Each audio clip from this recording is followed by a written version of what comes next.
Assalamualaikum warahmatullahi wabarakatuh. Saya Rika, mahasiswi PJJ PGMI dengan NIM 248114010. Pada kesempatan kali ini, saya akan mempresentasikan jawaban UAS mata kuliah Etika Profesi Keguruan secara lisan. Soal yang pertama mengenai permintaan rekaman video. Orang tua siswa menuntut guru untuk membagikan rekaman video proses pembelajaran anaknya dengan alasan memantau perkembangan. Guru menolak dengan alasan melanggar privasi siswa lain. Lalu bagaimana solusi komunikasi yang dapat dilakukan guru untuk memenuhi hak orang tua tanpa melanggar etika profesi? Guru dapat mengajak orang tua siswa tersebut untuk berdiskusi dan menjelaskan bahwa rekaman proses pembelajaran tidak dapat dibagikan karena di dalamnya terdapat siswa lain sehingga menyangkut privasi mereka. Guru juga dapat menyampaikan bahwa dirinya sangat memahami keinginan orang tua untuk memantau anaknya, karena perhatian dari orang tua terhadap pendidikan anak merupakan hal yang sangat penting. Namun, guru juga memiliki tanggung jawab untuk menjaga hak dan privasi semua siswa di kelasnya sesuai dengan aturan sekolah dan etika profesi keguruan. Hal ini sejalan dengan Undang-Undang Perlindungan Anak Nomor 35 Tahun 2014 Pasal 17 yang menyatakan bahwa setiap anak berhak untuk mendapatkan perlindungan dari segala bentuk kekerasan, perlakuan diskriminatif, dan eksploitasi. Dalam hal ini, negara, pemerintah, dan masyarakat memiliki tanggung jawab untuk menjamin dan melindungi hak-hak anak demi kesejahteraan dan perkembangan mereka.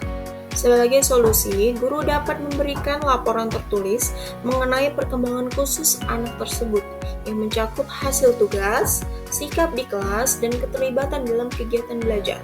Laporan tersebut disusun secara objektif dan rinci, sehingga orang tua tetap dapat mengetahui kemajuan belajar anaknya secara jelas. Jika orang tua masih membutuhkan penjelasan lebih lanjut, guru dapat mengatur waktu untuk berdiskusi secara langsung atau melalui pertemuan daring. Dengan cara ini, orang tua tetap mendapatkan informasi yang dibutuhkan tanpa melanggar hak dan privasi siswa lain, dan komunikasi antara guru dan orang tua dapat terjaga dengan baik. Soal yang kedua, mengenai guru yang mengunggah parodi sindir di TikTok. Jika terdapat guru yang mengunggah konten TikTok parodi sindiran terhadap kebijakan pemerintah tentang kurikulum, kemudian video tersebut menjadi viral dan menuai pro dan kontra, bagaimana tanggapan Anda?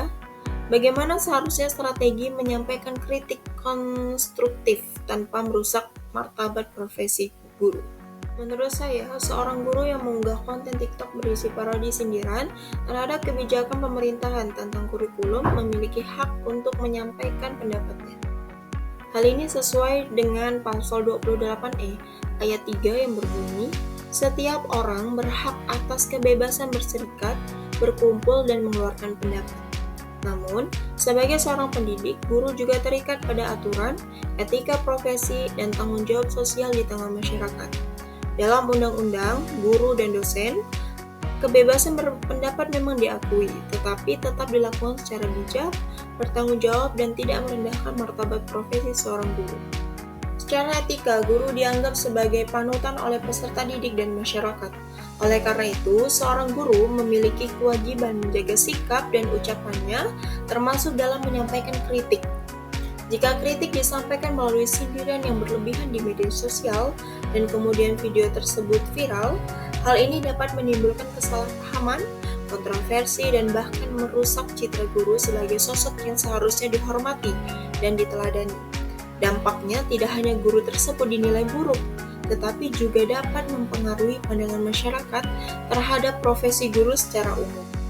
Agar guru dapat menyampaikan kritik tanpa merusak martabat, guru sebaiknya menggunakan bahasa yang sopan, jelas, tidak menyindir atau menyinggung pihak lain, dan menghindari pembuatan parodi atau konten yang dapat menimbulkan kesalahpahaman di masyarakat. Kemudian, kritik sebaiknya disampaikan melalui jalur yang tepat, seperti forum guru, rapat sekolah, atau organisasi profesi. Guru juga dapat menuliskan opininya di media yang resmi dengan menyampaikan pendapat secara lugas dan disertai solusi. Dengan cara yang tepat dan bijak, guru tetap dapat menyampaikan kritik yang membangun tanpa menimbulkan kontroversi, serta tetap menjaga kepercayaan masyarakat terhadap profesi guru sebagai seorang pendidik dan teladan. Soal ketiga mengenai guru yang ditolak di Papua.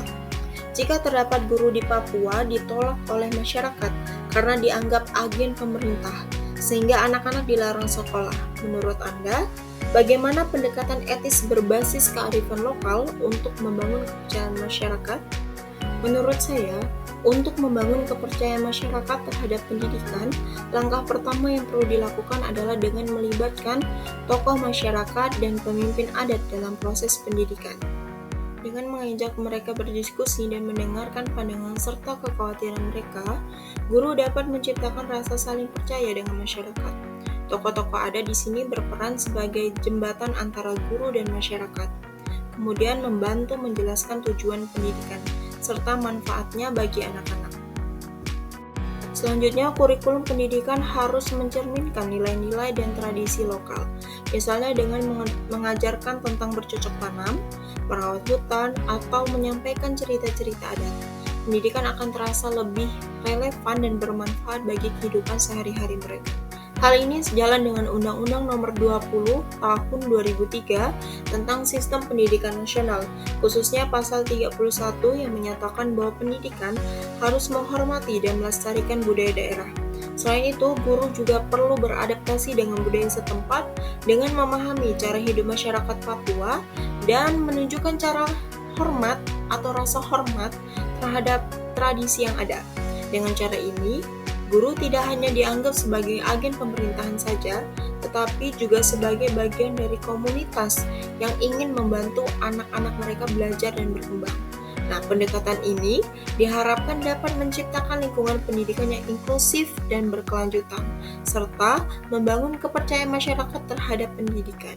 Selanjutnya, soal keempat, mengenai tekanan kepala desa terhadap guru. Jika terdapat kepala desa memaksa guru mengubah data siswa miskin agar desa mendapatkan bantuan APBD, lalu guru tersebut mendapatkan ancaman pemecatan jika menolaknya. Menurut Anda, bagaimana mekanisme pelindungan guru tersebut melalui organisasi profesi?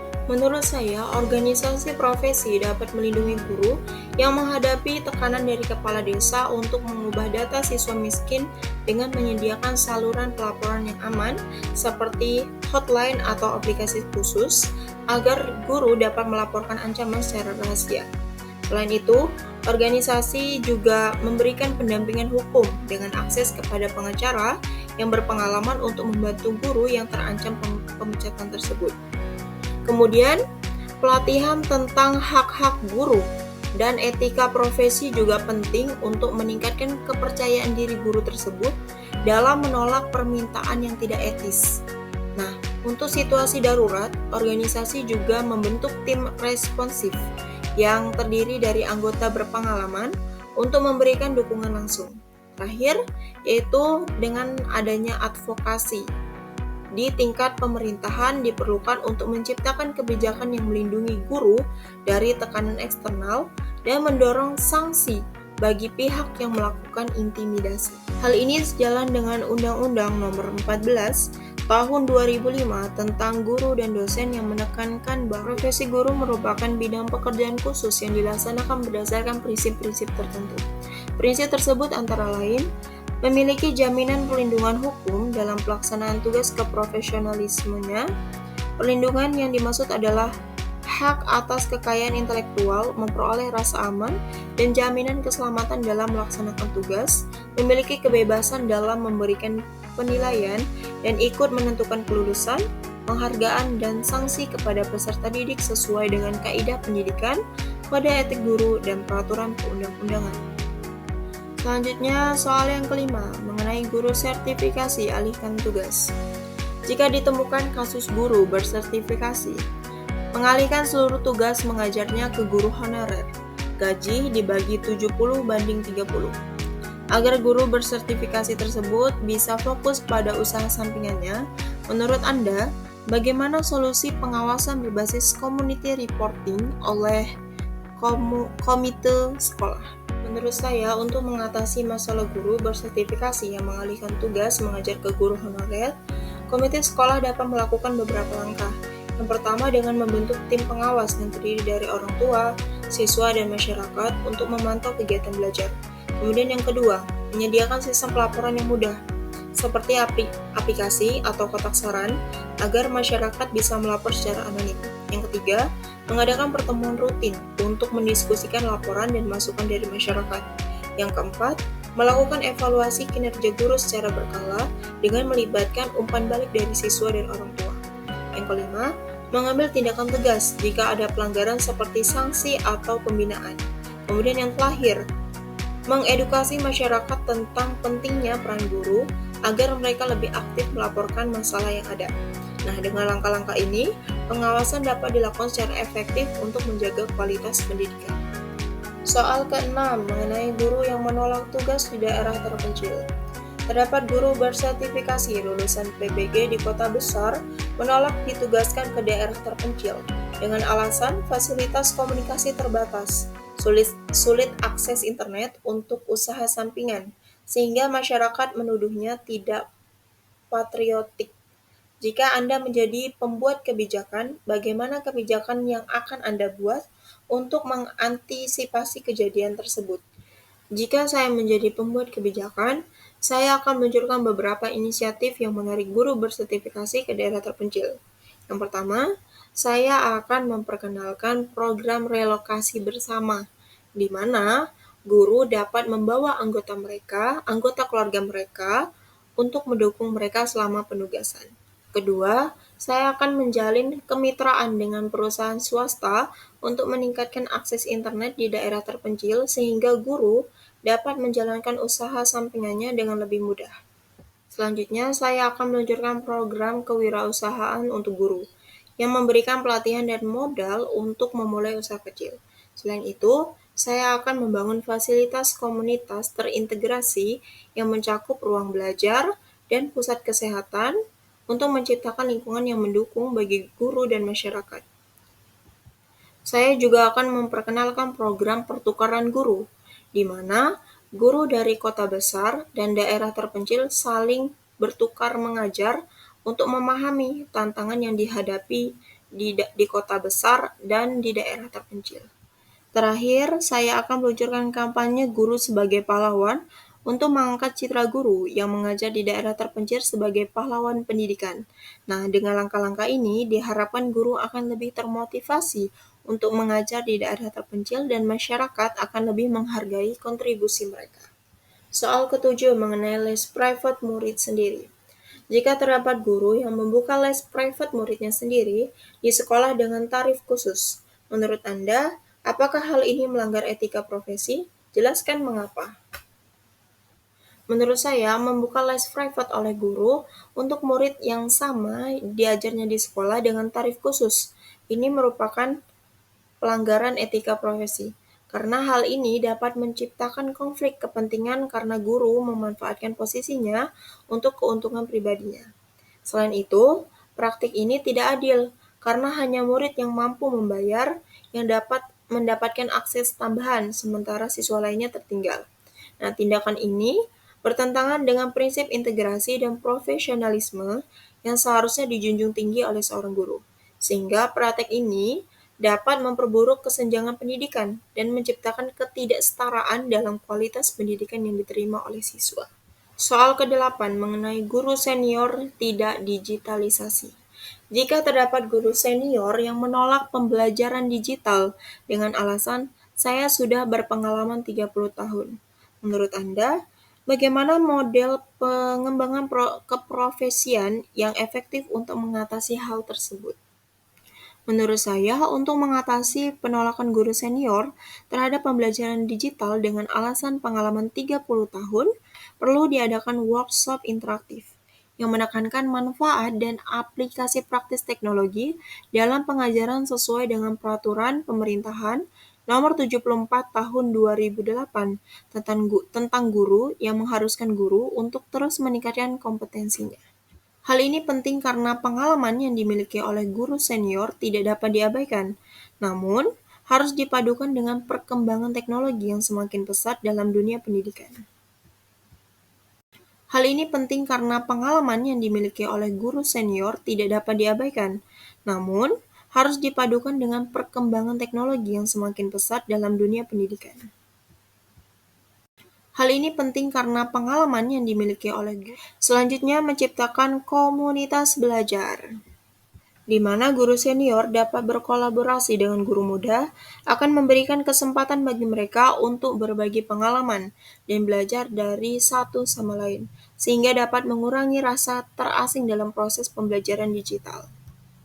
Di mana guru senior dapat berkolaborasi dengan guru muda, akan memberikan kesempatan bagi mereka untuk berbagi pengalaman dan belajar. Hal ini sejalan dengan prinsip etika profesional yang menekankan pentingnya kolaborasi dan pembelajaran berkelanjutan dalam meningkatkan kualitas pendidikan. Mengintegrasikan teknologi ke dalam kurikulum yang sudah ada juga merupakan langkah strategis, di mana guru senior dapat menggunakan alat digital untuk mendukung metode pengajaran yang telah mereka kuasai. Dengan cara ini, mereka akan menyadari bahwa teknologi tidak hanya relevan, tetapi juga dapat memperkaya pengalaman belajar siswa.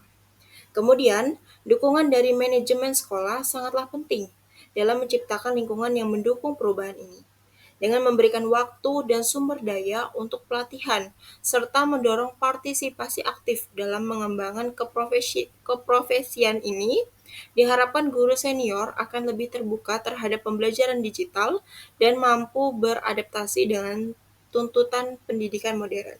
Pendekatan ini tidak hanya akan meningkatkan kompetensi guru, tetapi juga akan berdampak positif pada kualitas pendidikan yang diterima oleh siswa.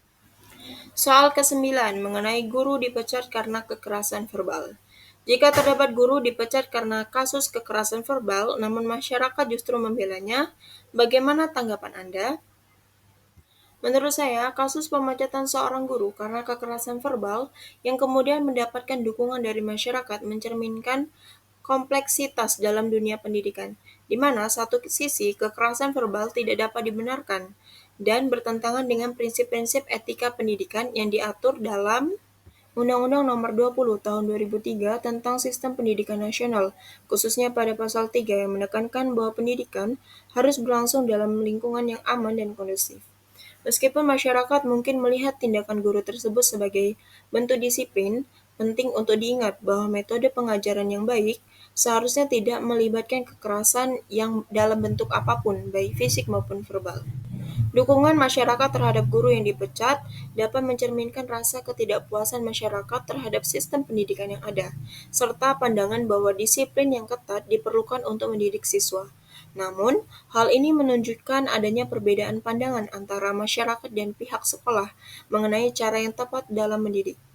Ketika masyarakat membela guru tersebut, hal ini dapat menciptakan ketegangan di lingkungan sekolah, di mana siswa mungkin merasa terjebak antara loyalitas kepada guru dan kewajiban untuk menghormati aturan yang diterapkan oleh sekolah. Oleh karena itu, penting untuk mengedepankan dialog atau diskusi antara pihak sekolah, guru, dan masyarakat. Diskusi terbuka dapat membantu menjelaskan batasan-batasan yang ada dalam mendidik dan mendisiplinkan siswa, serta mencari solusi yang lebih konstruktif. Nah, dalam hal ini, pendekatan pendidikan yang berbasis kasih sayang dan pengertian yang harus menjadi prioritas. Guru seharusnya dilatih untuk mengelola kelas dengan cara yang tidak hanya efektif, tetapi juga menghormati martabat siswa. Dengan demikian, semua tindakan yang diambil harus mempertimbangkan kepentingan siswa, karena pendidikan yang baik harus menciptakan lingkungan yang aman dan mendukung perkembangan mereka, baik secara akademis maupun emosional. Soal ke-10 mengenai kepala sekolah markup dana bos. Seandainya Anda sebagai guru mengetahui kepala sekolah melakukan markup dana bos, jika melaporkan, maka mengancam harmoni sekolah. Jika diam saja, maka melanggar kode etik PGRI pasal 5. Langkah apa yang akan Anda ambil? Jelaskan mengapa demikian. Apabila saya sebagai guru mengetahui bahwa kepala sekolah melakukan markup dana bos, langkah pertama yang akan saya ambil adalah mengumpulkan bukti yang jelas dan relevan mengenai penyalahgunaan tersebut seperti dokumen dan laporan keuangan yang dapat mendukung dugaan saya. Hal ini sejalan dengan prinsip transparansi dan akuntabilitas yang diatur dalam Undang-Undang Nomor 20 Tahun 2003 tentang Sistem Pendidikan Nasional, khususnya pada pasal 51 yang menekankan pentingnya pengelolaan dana pendidikan yang baik dan bertanggung jawab. Setelah mengumpulkan bukti yang diperlukan, saya akan berkonsultasi dengan rekan sejawat atau rekan sekantor saya yang saya percayai untuk mendiskusikan situasi ini dan memperoleh perspektif tambahan yang dapat membantu dalam pengambilan keputusan. Selanjutnya, saya akan melaporkan permasalahan ini kepada pihak berwenang seperti pengawas pendidikan atau dinas pendidikan setempat. Tindakan melaporkan penyalahgunaan dana merupakan langkah yang sesuai dengan Kode Etik PGRI Pasal 5, yang mengharuskan guru untuk bertindak dengan integritas dan bertanggung jawab terhadap tindakan yang dapat merugikan pendidikan. Meskipun melaporkan tindakan tersebut dapat berpotensi mengancam harmoni di lingkungan sekolah, penting untuk mempertimbangkan kepentingan siswa dan mencegah kerugian berlanjut yang mungkin timbul akibat tindakan tidak etis tersebut. Dalam hal ini, Peraturan Pemerintahan Nomor 74 Tahun 2008 tentang guru, khususnya pada pasal 3, juga menegaskan bahwa guru memiliki hak untuk melindungi kepentingan pendidikan dan kesejahteraan siswa. Oleh karena itu, melaporkan penyalahgunaan dana adalah langkah yang tidak hanya etis, tetapi juga diperlukan untuk menjaga kualitas pendidikan. Selama proses ini, guru diupayakan untuk tetap profesional dan menjaga hubungan baik di sekolah agar tidak terjadi ketegangan. Jika diperlukan, guru dapat mencari dukungan dari organisasi profesi seperti PGRI untuk mendapatkan nasihat atau bantuan dalam menangani permasalahan ini. Nah, dari seluruh kasus ini, saya belajar bahwa menjadi guru bukan hanya tentang mengajar, tetapi juga tentang berani bersikap benar, menjunjung etika, dan menjaga kehormatan profesi. Dengan tanggung jawab moral dan sikap profesional, kita dapat menjadi pendidik yang bukan hanya mencerdaskan, tetapi juga menginspirasi. Sekian video saya. Wassalamualaikum warahmatullahi wabarakatuh.